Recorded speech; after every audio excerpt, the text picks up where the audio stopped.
First, thank you so much, everyone, for coming here. This is an incredible experience.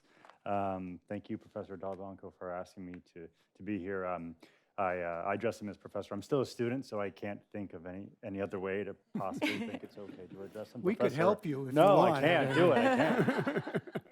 Professor Montaz, and I'm missing Professor Blake's class right now to be here. He'll be here later. He told me yesterday, and I don't think it's an excused absence, but at least he knows where I am. So it's really wild to be here. 2 years ago today, I was thinking this on my way over here. I was medically retired from the Navy on October 3rd, 2017, and began my studies at Columbia in January of 2018. So quickly, before I talk about my education after military service, I should probably address my education prior to military service. I made the brilliant, well thought out decision to drop out of college in December of 1999, 4 months prior to graduation. So I think when I finish my degree at Columbia, my total undergraduate credits will be around 180. It's a lot. It's a lot. But tuition at University of Florida was, for 12 credits, was $820 a semester. It's different than Columbia. Columbia really more than that. I dropped out in 1999 in December and moved to New York City. I had majored in theater at the time, so I came to New York City. And then the events on September 11th, 2001, obviously changed everybody's lives, all of our lives, but it caused me to reassess what I'd been doing, and I decided to join the Navy. So in October of 2003, I joined the Navy and spent 14 years in the military, but I didn't get to combat until 2010 in Afghanistan, and I showed up in August of 2010 and came back from my last deployment to San Diego in June of 2013, and soon after that, things really began to deteriorate. I started seeing a lot of strange symptoms. My memory loss, couldn't focus, couldn't read the same, couldn't really read as well. I could read, but I started noticing that not only could I not focus, but I wasn't able to kind of grasp things. And then at one point, I started stuttering as I was teaching. I became an instructor. And that really caused a lot of fear. And I had these prolonged, massive, dark times of depression. And one night I was alone in my apartment. I really turned my back on everybody who'd cared about me. And so I was alone in an apartment. I was functioning at work. This is very common symptoms of traumatic brain injuries and PTSD. You function at work and then you don't function at home. And I was sitting there alone, very, very kind of hopeless at that point. Things could not have really gotten much lower, I don't think, than that. And I was sitting there and I thought of my father, and I thought of my grandfather. My grandfather had given me a book for the first Christmas I'd ever celebrated. I was 11 years old. He had died in 2012, and he had been a bombardier in World War II, and had been shot down and served a year in a prisoner of war camp, came home, and then used his GI Bill to go to the University of Pennsylvania. So I thought of him, and he'd given me this book for that Christmas, and it was the complete works of Jack London. This is 1985. I still have it. And it was a leather-bound book. It was the first gift I ever opened, and inside he wrote, "To my beloved grandson, reading is one of the great things in life that lasts forever." And that was it. It's very simple. And at that moment, that very dark moment, I thought of that. And it was able to kind of bring me out of it for a second, to where I said, okay, let's keep trying, let's work. So I went to the bookshelf, and there was that book there, and right next to it was Plato's Republic, which I'd never read. So I thought, why not? Why not try it, you know? Can't be that bad. It was one of those books, you know, it's like those books that you have that you don't read, but you think you should have on your bookshelf. You know? Oh, it's strange. So I sat there and I took it and I sat down and I started reading it. And I can't remember a line, I can't remember like a passage when this happened. I know it was about justice. You know, it was very early on in the book, obviously. And I felt myself take a deep breath and sigh.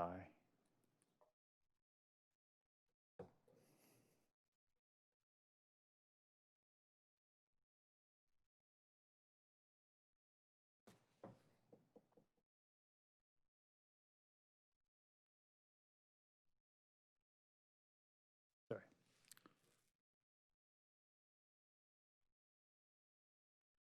And that was a big moment. That hadn't happened in quite a while.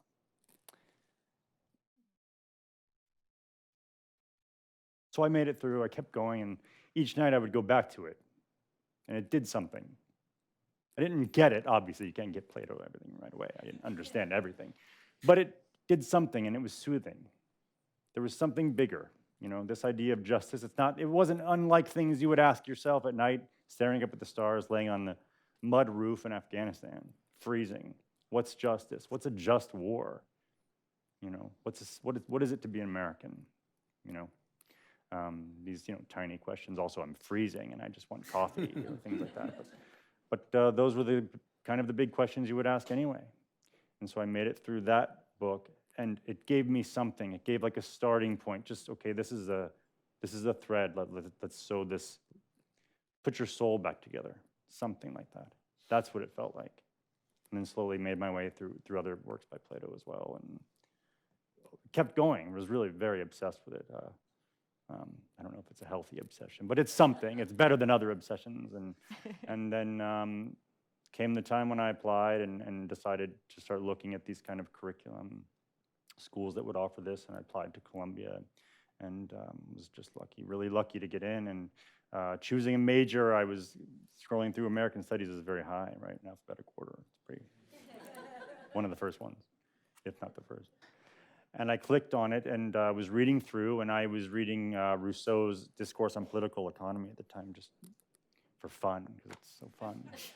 And there's a line in that, and it really struck me, and it says, someone can be a devout priest, a brave soldier, and a zealous man of action, but a bad citizen. I said, oh, wow, that's something. Be a brave soldier and a bad citizen. What does it mean? Right, what does that mean now? What does it mean to me now to serve my community, to be a citizen, to be an American? And then right on the top of the American Studies page, by the way, is freedom and citizenship, and I kind of clicked on that, and I said, oh, wow, this is amazing. You know, I want to be a part of that, the center and all of that, and was really blessed. So I declared American Studies as my major right away before my first semester, and then was really blessed. This summer I was able to be a TA for Professor Montaz, actually, and lead a discussion after his seminar. And it was amazing to watch these students. And I'm working on, I still am working with a group of 8 on the Civic project. It's on obstacle to higher education. And in these discussions, to watch these kids, many of these discussions were actually more interesting than some of the classes discussions you'll get into at Columbia. And they're so engaged with Plato, with Thucydides, like Hobbes was their favorite. It was very strange. Like, really, like you took a poll, it's like Hobbes is the best. Really? Okay. Is it because it's short? Is that why? And it was really something. And then just this week, Massouf, one of the students, we were reading something from Aristotle, and every week we meet with them, and he said something, I asked him a question. He's like, Damian, I hate you. I hate when you do that to me. I was like, what do you mean? He's like, well, I love it, but you always like make me think about things, you know? He's like, I love you. And that's the kind of things that it's done, and it can save and put your soul back together, you know? That's what I feel like it's done. And I think for veterans, what it does is it gave me another sense of meaning outside of this. Like, what is citizenship? I don't take it for granted anymore that I'm in the military. And there's this sense of duty, because you have to do it, right? I'm in the military, there's duty, but there's this job. What happened to that? What happened to why I joined? Okay, well, this is something. This is why. And it keeps going that way. And it's very healing, and I'm very blessed to be involved in this. And thank you all, and thank you to Teagle for things like all these initiatives and all these different ways of delivering this hybrid community colleges. A lot of veterans can't leave and get up. I don't need ties. Yeah, I can get up and move back to New York. It's easy. but some don't. They have families. You know, it can be a difficult sell, but I was talking to a friend of mine, actually, and I said, hey, why don't you try reading Plato? Okay, yeah, that's great. But some do, you know, and we were discussing things, and I was talking to something, and he said, we were discussing the New Testament, I don't know. He's like, you know, some of these remind me of like St. Paul. I was like, yeah, I know, right? Imagine, we can't wait till you read St. Augustine. You know, that's great.